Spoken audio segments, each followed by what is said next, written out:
Goeiedag almal, ek is Manie van Bloemfontein. Dit is vandag Vrydag, die 28ste November 2025. Ons doen die nuus in kollig en ons hoofopskrif vir vandag sê 18-jarige skiet sy maatjie per ongeluk in die kop. Nuushooftrekke vir vandag: busbestuurder sterf terwyl hy die bus ry. 12-jarige seun skiet sy maatjie per ongeluk in die kop in Ladysmith. Najwa kry nie nou parool nie. Elite vroue 7 rugbyspelers gaan met 'n kleiner rugbybal speel. Ierse rugbyspeler vir 3 wedstryde geskort na sy rooi kaart teen die Bokke. Themba Bavuma voer die Proteas Sondag in 'n ODI aan. 'n 12-jarige seun van Ladysmith veg om sy lewe nadat hy Dinsdag in 'n fratsongeluk deur 'n maatjie wat ook 12 jaar oud is in die kop raak geskiet is. Polisiewoordvoerder het gesê 'n skoot het Dinsdagoggend na bewering per ongeluk afgegaan in 'n huis in Ladysmith Hill, woonbuurt in Ladysmith. 12-jarige seun is per ongeluk raak geskiet en is na nabygeleë hospitaal gebring.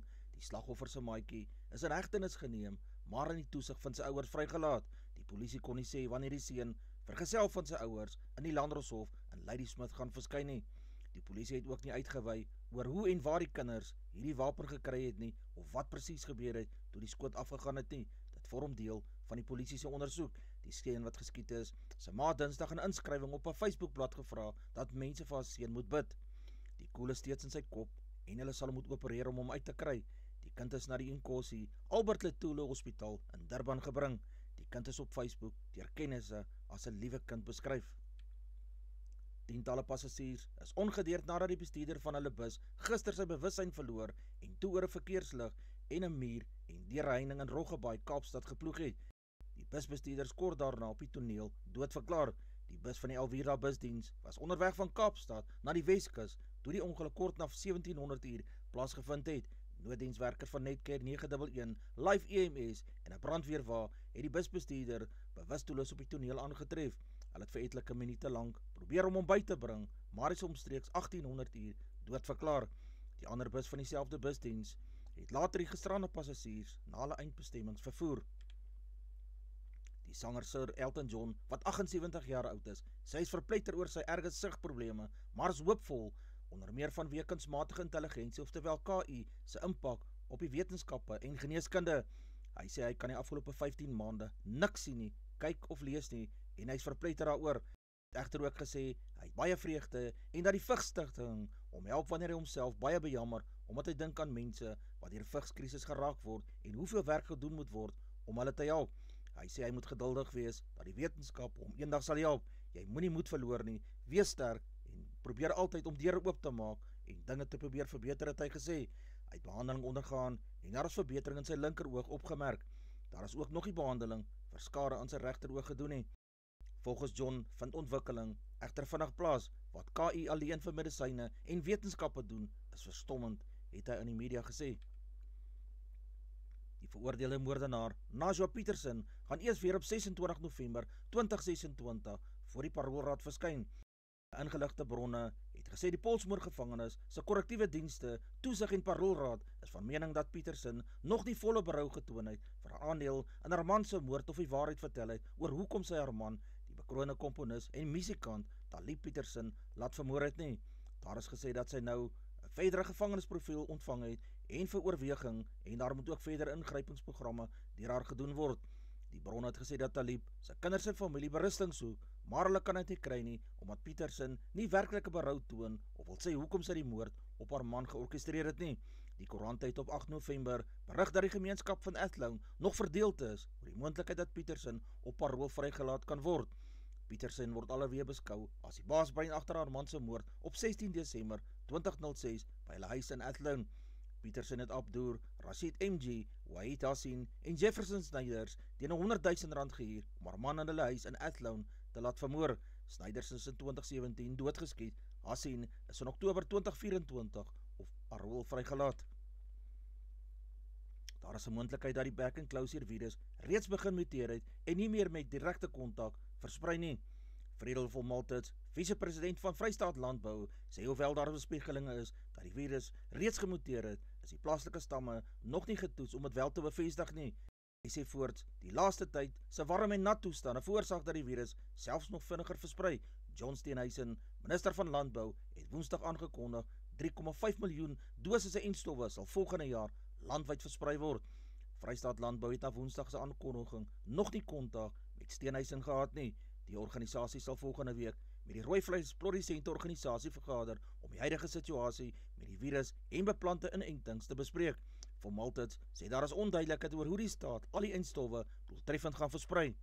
Beiersmith, DALP, sê die Departement van Landbou werk saam met Onderstepoort, biologiese produkte, die Landbounavorsingsraad en internasionale vennote China en Argentinië om te verseker dat die enstowwe spoedig en veilig aankom en wel versprei word. Alle belastingbetalers word ongeag hulle openbare stand oor dieselfde kamp geskeer. Enoch Godongwana het van dese week hierdie stelling gemaak in antwoord op 'n parlementêre vraag van Wouter Wessels, VF+LP. Die sake het tussen 2022 en 2025 voorgekom. 24 sake aan audit onderhewig gestel wat tot bykomende assesserings ter waarde van R107 miljoen gelei, wat gevolg is deur skuldinvorderings. 24 sake wat tans geaudit word, hangende die finalisering daarvan na die oorweging van die noodsaaklike ondersteunende dokumente. Die SAID het 'n toegewyde segment vir prominente individue en verwante entiteite op die been gebring om die belastingnakoming van polities blootgestelde mense te dryf. Die syfers demonstreer die SAID het volgehou verbintenis tot ingrypings om nakoming te verseker wat risikogedrewe en op bewyse gegrond is om te verseker dat alle belastingbetalers ongeag hul openbare stand onderhewig is aan dieselfde standaarde van aanspreeklikheid, so lyk Godongwana se antwoord. Die groot en internasionale sake sektor het in 2025 boekjaar in sy geheel R600 miljard tot belastinginkomste bygedra. Die SAID se benadering fokus op duidelikheid, sekerheid en eenvoud. Die organisasie werk nou saam met groot besighede om nakoming te bewerkstellig. 'n Groot deel van die aanlyn dobbelplekke wat Suid-Afrikaners besoek is onwettig, maar die nasionale tesourie stel voor dat die plekke 20% van hulle bruto inkomste aan belasting moet opdok. Aanlyn dobbel het sedert die pandemie skerp toegeneem en so ook in die onderneming se deel van die inkomste in dobbelbedryf.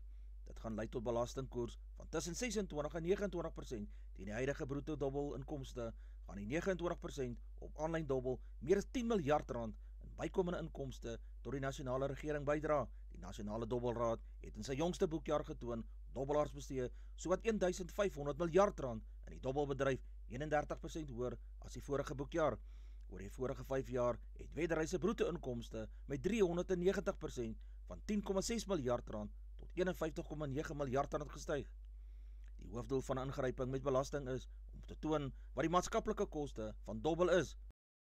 Casinos betaal tussen 10 tot 15% van hulle bruto inkomste aan belasting en die aanlyn wedrybedryf gemiddeld tussen 6% en 7%. In die jongste boekjaar is geraam dat R4,8 miljard in dobbelbelasting ingevorder is. Suid-Afrika se beleid van breë swart ekonomiese bemagtiging, oftewel BSEB, gaan in 2 fases hersien word, het Pakstow, minister van Handel, Nywerheid en Mededinging, Woensdag gesê. Die eerste fase sal 'n korttermynshersiening wees wat fokus op verfyning en die hersiening van die ondergeskikte wetgewing soos regulasies, kodes van goeie praktyke en riglyne wat binne die wetgewende bevoegdheid van die minister val. Die tweede fase behels onder meer die langtermynhersiening van die wet op swart ekonomiese bemagtiging vir beduidende wysigings. Die hersiening van die wet in die konteks van ekonomiese skuwe verseker dus dat Suid-Afrikaners se raamwerk breë transformasie ondersteun, so sê Tau. Totdat die probleem opgelos is, sal die ANC dit nooit los nie, het hy gesê. Die ANC se bestaansdoelwit is die nasionale bevryding van swart mense, onder meer van ekonomiese gebondenheid wat deur apartheid geskep is, het hy gesê. Dit is die primêre doelwit van ons bestaan om die land te omskep in 'n waarlik gelyke land, het hy gesê. Die Suid-Afrikaanse Rugby Unie, SARU, hoop om volgende jaar 220 vroue rugbyspelers te kontrakteer om aan beroepsligas deel te neem. Lydens parlementêre notas sal die reeks die SARU bedryf word en sal 6 spanne daaraan deelneem. So sake tans staan, het 50 vroue spelers SARU kontrakte. Dis om die sterkste moontlike mededinging te vestig, om spelers vir die Springbokspan voor te berei en ook die talentpool van hoë prestasiespelers te vergroot. Die kompetisiemodel is nog in die ontwikkelingsproses. Daar word gesoek vir geld sonder daarop die provinsiale unies hoef staatgemaak te word. Daar word gehoop dat die nuwe reeks in die tweede kwartaal van volgende jaar sal kan afskop. SARU hoop om aan die vroue spelers meer as net beroepskontrakte te bied. Die beheerliggaam fokus ook op vennootskappe aan te gaan vir werksgeleenthede vir spelers wanneer hulle speeldae ook verby is. Die Springbok losvoorspeler Elrigh Louw maak sy lang verwagte terugkeer vir die bulle, maar 'n kuitbesering het Henry Pollard uit môre se kragmeting in die Rios in die VRK gedwing. Hy sal hopelik volgende week teen Bordeaux in die Kampioenebeker kompetisie wel kan speel, terwyl hy jaker Akker van der Merwe ook weer terug is in die beginspan na sy lang besering. Akkerman sê die Leeu's sal ouer gewoonte vol selfvertroue Pretoria toe kom om die bulle op beloftes te verras. Die bulle se span bestaan uit Willie Leroux, Sebastian de Klerk, David Kriel, Jan Serfontein, Stravinho Jacobs, Keegan Johannes, Emrose Papier, JJ Tron, Reinhard Ludwig kaptein, Jean-Ray Rudolph, J.F. van Heerden, Jaco Groblaar, François Klopper, Akker van der Merwe, Aletono Tsakwini, die plaasvervangerbank is Johan Else, Stacey Tolle, Morney Smith, Kobus Wiese, Elrigh Louw, Paul de Wet, Stedman Gans en Jeswel Jooste. Die komende eendagwedstryde teen Ierland sal aan 'n paar jong Protea vroue krieketspelers 'n guldige geleentheid bied om ervaring op te doen sodat hulle gereed is vir die dag van die staatmakers soos Marizaan Kap en Ayabonga Kaka se speeldae tot 'n einde sal kom.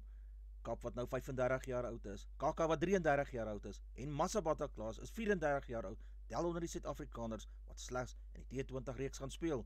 As die seniors besluit hulle maak volgende seisoen of na die T20 Wêreldbeker toernooi klaar, dan het ons spelers wat reeds in 10 of 12 wedstryde gespeel het, dan het hulle daar die jonger spelers darm 'n bietjie ervaring opgedoen, het die afrigter gesê. Die 3 T20 wedstryde teen Ierland vorm ook 'n belangrike deel van Suid-Afrika se voorbereiding vir die Wêreldbeker toernooi in hierdie formaat wat aanstaande jaar van 12 Junie tot 5 Julie in Engeland beslis sal word. Die eerste T20 wedstryd teen die Ire vind aanstaande Vrydag op Nieuweland in Kaapstad plaas, waarna die aksie na die Parel op 7 Desember en Benoni op 10 Desember verskuif. Die eendagwedstryde word op 13, 16 en 19 Desember in onderskeidelik Oos-London, Canberra en Johannesburg beslis. Die elite vroue sewe rugby spelers gaan voortaan 'n kleiner bal, bekend as 'n nommer 4.5, gebruik terwyl verdere toetse gedoen word om toerusting volgens anatomiese verskille aan te pas. Die bal is reeds in internasionale jeugtoernooie in topklubs se oefensessies getoets. 'n Vorige weergawe wat ligter sowel as kleiner was, is in 2024 se onder 18 6 nasies toernooi gebruik. Die nuwe weergawe wat dieselfde weeg as 'n nommer 5 bal, help spelers met hantering sonder om 'n skopwerk te beïnvloed. Deur die nuwe bal te toets, fokus op die spelers se terugvoer om vir hulle die beste moontlike padvorm te gee en hulle vaardighede van wêreldgehalte te toon. Daar bestaan verdeeldheid onder vroue spelers oor die gebruik van ander balle as in mans rugby. Ander aanpassings is ook vir vroue rugby gemaak met rugby stewels en uitrusting vervaardigers wat produkte ontwerp spesifiek vir vroue se liggame, eerder as om mansprodukte net te verklein. James Ryan, slot van Ierland, is weens sy rooi kaart die afgelope naweek sy nederlaag teen die Springbokke vir 3 wedstryde geskort. Ryan, wat 29 jaar oud is, het in die 19de minuut van Saterdag se nederlaag met 13-24 met sy skouer teen die bokhaker Malcolm Marx se kop ingeduik. Die Britse en Ierse leeu sal egter slegs 2 wedstryde misloop indien hy aan wêreldrugby se sogenaamde duikskool of tackle school gaan deelneem. Ryan gaan vandag sy provinsie Leinster se wedstryd in die VRK teen die Dragons misloop. Hoewel dit onwaarskynlik is dat hy sou speel na en al 4 Ierland se November toetse in aksie was, hy sal dalk terug wees in die Kampioenebeker wedstryd in Leicester op 12 Desember.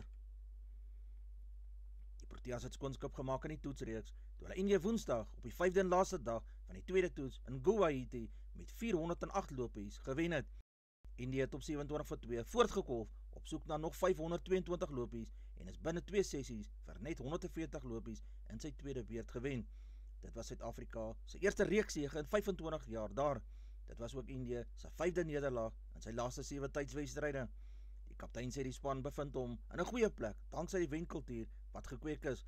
Volgens Themba Bavuma speel hulle vir mekaar en al die spelers wil bydra tot die span se sukses. Mutusami het die enigste 100-tal van hierdie reeks in Guwahati aangeteken nadat hy nie in die eerste toets gespeel het nie. Bavuma het weer gesê die verlies van Soopman Gill vir 'n nekbesering, Indië se kaptein, het die tuisspan 'n groot nou toegedien. Suid-Afrika was op sy beurt ook sonder sy voorslagbouler Kagiso Radabara wat af is vir 'n ribbesering. Dit was Suid-Afrika se 11de sege in 12 toetse onder Bavuma as kaptein.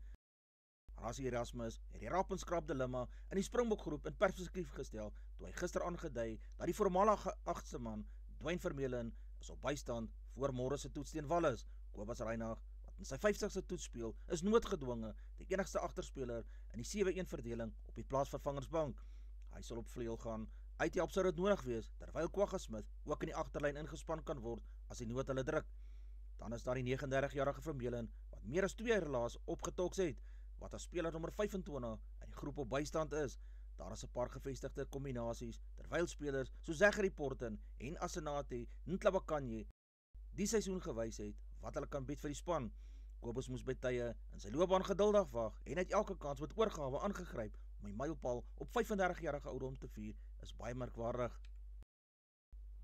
Advertensie van Netwerk 24, teken in en kry verskeie tydskrifte en koerante. Advertensie van Bloemkeel vir jou, jy kan vir Dian of Susaar by 082-390-339 kontak, hulle sê jou voertuigregistrasie namens jou behartig.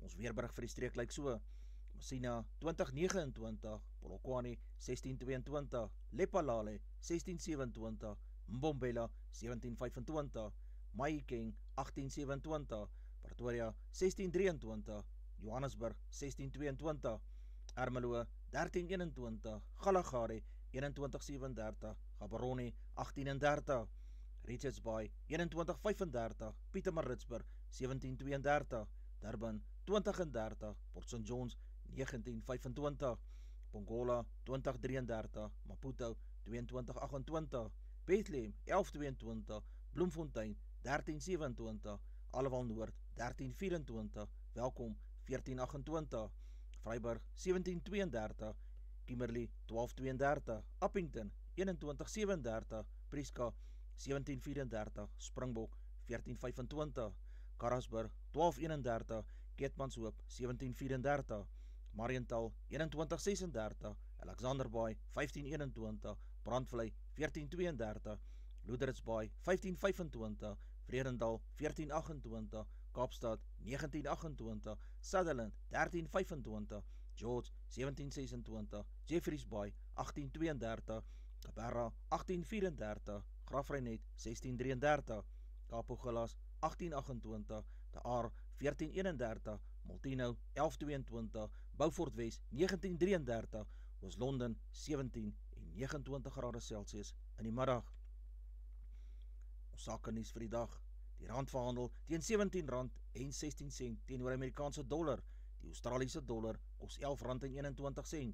Die euro verhandel teen R19.90. 'n pond kos R22.72. Die yen kos 11 sent. Die prys van silwer is $53.35 Amerikaanse sent. Platinum verhandel teen $1,610. Palladium kos $1,432. Goud per fyn ons is $4,156. Brent olie per vat is $63.13 Amerikaanse sent. Gedagte vir die dag: moenie jou geluk aan ander mense soek nie. Dit gaan jou alleen laat voel. Soek dit in jouself. Jy sal geluk beleef, al is jy alleen. Dis al vir vandag. Onthou om te like, deel met jou vriende en jou vriendinne en onthou te subscribe op my kanaal. 'n Aangename dag word vir almal toegewens en 'n aangename naweek vir almal.